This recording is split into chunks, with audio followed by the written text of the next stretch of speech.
All right. We're good. All right. Any questions? Any comments? After all that, you're not going to have any, Right. Now you can be a little more wide-ranging. I can relate to your cash register person. Yeah. Because I've gone through the line where somebody's just learning and I tell them it's okay, don't worry about it. Yeah. I can tell They're just you do it, learning. we've all been there. Yeah, right. Just, it's okay, you know. But you saw them. Yeah. And that makes Saw a them. huge difference in people when you actually see who they are. That's great. Yeah. If you think about the movie Avatar, I love that. how did they greet each other? I see you. I see you. Did you have a question or a comment? Are you guys familiar with like empaths and Yeah. how they can pick up energy Mm-hmm. Oh, from yes, other of people course. more than other people? So I might be an empath, but like you know, I was wondering like how do you like I could relate to people more than I should sometimes. How do you keep a distance, or like you know?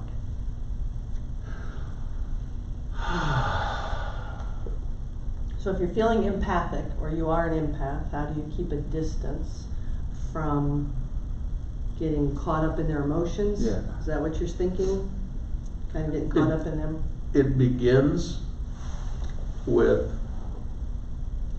again, stepping back a little bit and discerning whether it's something that's within you or something that's coming from with them. That's the first thing you have to do as an empath.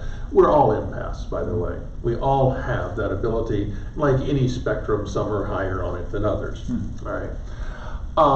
Once you can identify, is this mine or is this someone else's? All right. Then, if it's someone else's, you just recognize, okay, that's not for me to deal with, and you let it drop. You accept that that's theirs. If it's yours, well, you've got all sorts of other tools to deal with it then. All right. If you're asking me, is there something you can do, an exercise or something to sort of shield yourself, which is the question I'm hearing, there's lots of those. The easiest one is before you go out into the world is just literally see yourself inside of a bubble. And it's a permeable bubble, so things can move through it. It's not a solid wall. We don't want those. And you just see that you're seeing the distance there. Is this theirs or is this mine? And you just have to ask the question. Ask the question. Over time, you'll get it. It'll be like that. You'll just know. Yeah. And I will say, just again from a psychotherapy point of view, when new therapists are coming along, there's something called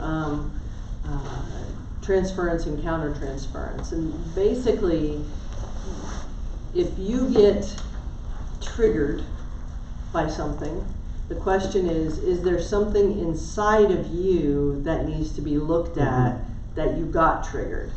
What's that trigger inside of you? So if all of a sudden you're walking along and you're feeling angry and you're not sure why you felt angry and you're wondering if maybe it was just the other person that just walked past you and you picked up on their anger, once you can discern, you learn to discern, is that mine or yours? You have to also say, now I did get angry. Is there something in me that person's anger triggered? Yeah. And so it is more about self-awareness as well. Now, when I've done Reiki trainings and breath trainings and any other type of healing training with people, one of the rules and please hear, rule is very loose. One of the rules is that if you are feeling something 5 minutes after the person that you interacted with left, it's not theirs, it's yours. Okay? If you're feeling it during that interaction, it can go either way. But if you walk away, they're no longer there, this is about you, not them. People cannot dump their energy on you unless you willingly accept it. All right? Good question though, thank you. Yeah. Did that answer it for you? Yeah. Does that help? Yeah, but stepping back over that low wall helps. Having that kind of a bubble. Another visualization that can be helpful is imagine that you have a big zipper and you just zip up. And so every morning as I'm getting dressed, I just do a quick zip up. And then if during the day you feel like you're taking on too much, you just kind of take a deep breath and do another little visualization of zipping up. And that's just another simple way to, again, help you separate yourself emotionally from someone else. And that's a trick we learned from Donna Eden in her energy medicine trainings, and she just calls it the zip up. And basically, you don't have to do this. If you need to do that for yourself, do it. But you can just literally Think do about that, it, right? and it goes Think up. about it, right. Some of you have seen my demonstrations I Yeah. do about sending energy using that. So Any other questions about living in 5D and all this? Yeah. Well, my question is more about radical acceptance. Oh, sure. sure. So how do you apply radical acceptance within yourself for the things that you don't like about yourself? Who And that doesn't you want- really want to change. Who doesn't like them? That's the first question. Who doesn't like them? Well, the ego personality, the one who judges it. Yes. Ooh, so what would you say is the way to get beyond that?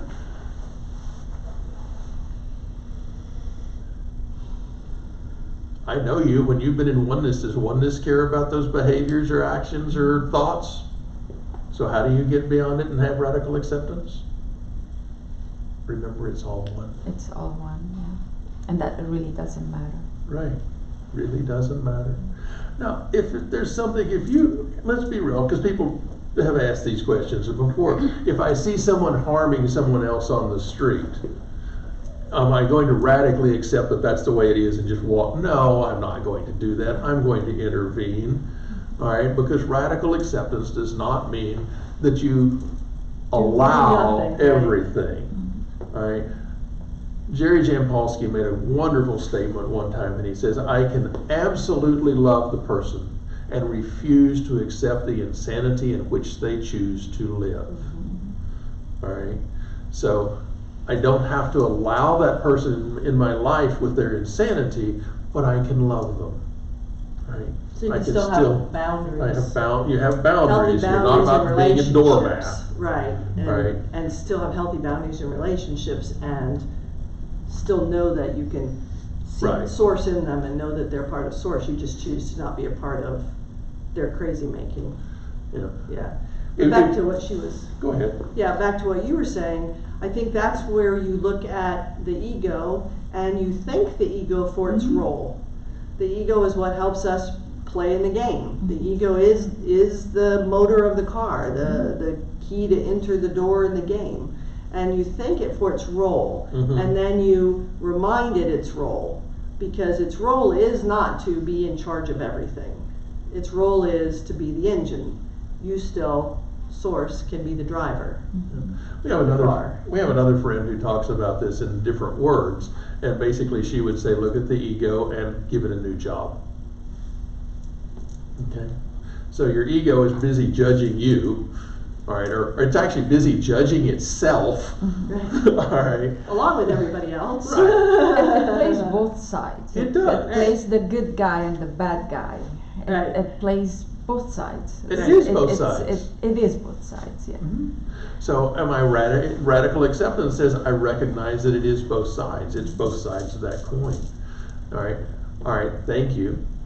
If there's something in your life that is detrimental to you and you want to change it, that's perfectly acceptable. That's not about non-acceptance. That's going, this is the way I am.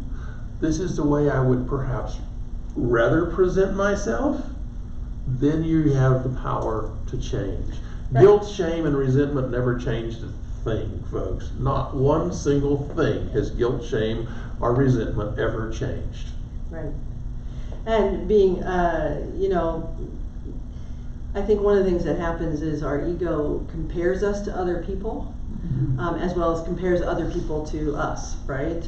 And so I'm not smart enough, I'm not pretty enough, I'm not handsome enough, I'm not tall enough, I'm not thin enough, whatever. Those are all ego comparisons.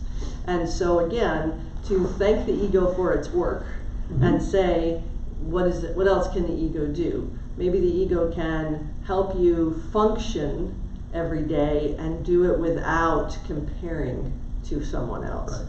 So it's a combination. Again, from a psychotherapy point of view, we both know that you still want to work on yourself. It's still about improving yourself, but it's about doing it in a non-judgmental way. I want to learn about blah, whatever blah is. I want to learn about this, but not saying, oh, if I don't know that, I'm a terrible person. I want to improve this relationship. And if you put it in the framework of learning, it becomes much easier. Because if there's something I want to learn about myself, or there's something I want to learn about a behavior or a way of presenting myself, then we have a motivation to do it.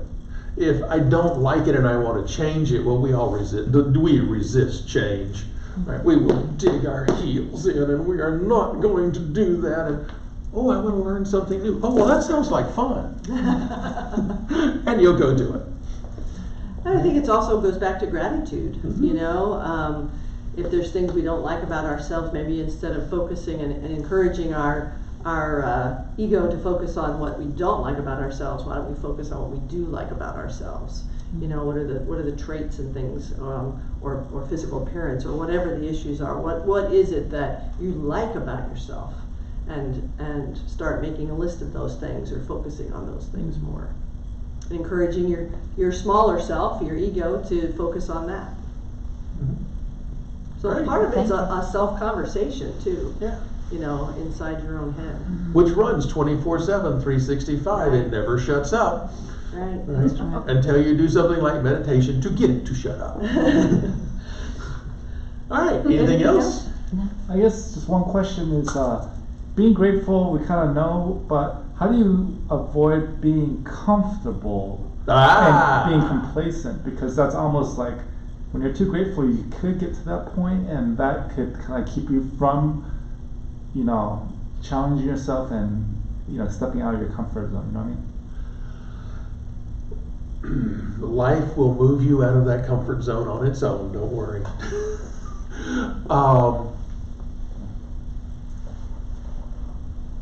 That's a new one for me. I've never heard of anyone being too grateful. Yeah. All right, it could happen. It could.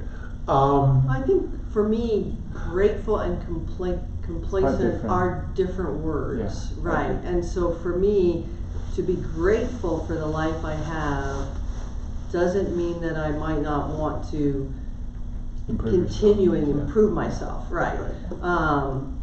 I see them as two separate separate things. Yeah. Well, complacency, and I think I'm going to go back to learning. Yeah. Okay. Complacency, you think you've got, and you may, all right. If I looked at our life right now, even before we opened this center, we literally had everything we could possibly want, right? But there was that gentle prompting from this part of us out here that said, there's something more, there's something more, there's something more, all right? That will happen. Right. Not that anything was lacking. It No, was nothing literally lacking. about something else to go do, Right. just cause, and opening the center was that. It was just something else to go do that would be of benefit to us as well as anybody to others. Yeah. And so that goes back to Despite the fact there are no others, but being of service. Well, that's why you're of service, right? You're of service because you realize there are no others. Mhm. We're all one. And so I realize that if I smile at you or give you a compliment, that's the other way that you can be of service to somebody, give you a compliment, then it allows me to give myself a compliment through giving it to you, right? So, because I know that you and I are the same. And I mentioned mentioned one time about talking to a high-level Sufi. Mm-hmm. Yes. So I actually ordered a book from the Sufis, and it mentioned that we're like light. It was like on a high level, and behind that light it could be darkness, or it could be just light itself. Mm-hmm. And so I was like, whoa, that's an interesting concept. Yes. But Yes, I actually got to study with Pir Vilayat Inayat Khan. Yeah. And Pir Vilayat was the son of the founder of the Western Sufi order, and he was then the head of the Sufi order worldwide. Okay. Very interesting gentleman. He has a book, literally, they took it's transcripts basically of his talks that they compiled. It's called Oneness. And I will tell you that the Sufis are past masters at getting to oneness. They're just, they got it. So, thank you. Yeah. Glad to I'm hear still, I'm like that much into it, and the book's like that thick. that. Yeah. But it will shift your thinking. Fear of Alliance is about this thick, by the way. It's smaller, Yeah. but it does shift your thinking when you realize that behind everything Mhm. there is source. There is the lover, as Rumi Rumi. talks And about. it's supposed to be like pure love. or- Yeah, Love is a misnomer. love is a word that's highly charged. Yeah. All right. So I want you to understand. This is what I'm doing. I am now beginning to shift from the word love to radical acceptance, because that is what love does. All right. When we are radically accepting of another person, of the way things are, we are in a state of pure love. Because it just is as it is. We don't have to change it. We don't have to judge it. We just embrace it and let it be. And what the Sufis talk about, as do a lot of the mystics, is it's hard to put into words what source feels like. Mhm. You know, when you're connected with source, it's hard to put that, because you could say love, you could say bliss, you could say just peace. Sometimes people visualize it as light, and that there's light, you become nothing in the sea. Sometimes you visualize it as darkness, there is nothing there. If you think about the Tao, Tao Te Ching, and it talks about it. If you see the Tao, I like the picture that was in a class we took. The Tao as a dark circle, and it's solid. So whether it's white or black, doesn't matter, green, yellow, purple, but it's solid. And that's oneness. And from oneness came duality, and then you see the yin and yang symbol, right? And that's duality. That is the beautiful picture of the game. Mhm. That is because there's a little white dot in the black part and a little black dot in the white part, right? So there's light in the darkness and dark in the lightness, and it's in one circle still. So that the solid oneness of source chose to have an experience of duality. And so a lot of the mystics have gone back to the oneness, back to source, and then they have to try to explain it, put it in words and explain what it feels like. Because it truly is like you take a drop of water, you drop it in the ocean, and it disperses. And you can never go back and get that one exact drop, right? You go back and get a spoonful, you're going to get all their parts because it's dispersed. And who we are really, who that source is inside of us, is that drop. And the truth is, it's when you go back and you have the experience of samadhi or oneness or whatever, you are no more. Right. The There body is no doesn't I. exist. There is no I. There is no subject object. My body, when I had my experiences of oneness, I don't exist. My physical form is gone. All I feel is the ocean. That's it. Whether you call that love or bliss or peace or nothingness or what, consciousness. I am. Right, whatever you Yeah. call that is just words to try to explain something that is Is really beyond hard to words. explain in words. But yeah, that's great. Well, I'm glad. Yeah. Enjoy the book. Yes. That'll really get your mind like expanding, Sure. which is what we hope to do. That's Right. that's our whole That's point our of these whole talks, is to help you expand from where you currently are to what's next. Cool. Thank you. Thanks for sharing. Yes. Thank you. Anything else? If not, thank you for being here tonight. Yeah, this is Go great. forth, radically accept your life, Step and over love that everyone. little wall, right? And live from that space of 5 dimensions, 5-dimensional levels, or whatever you want to call it, or above. Thank you.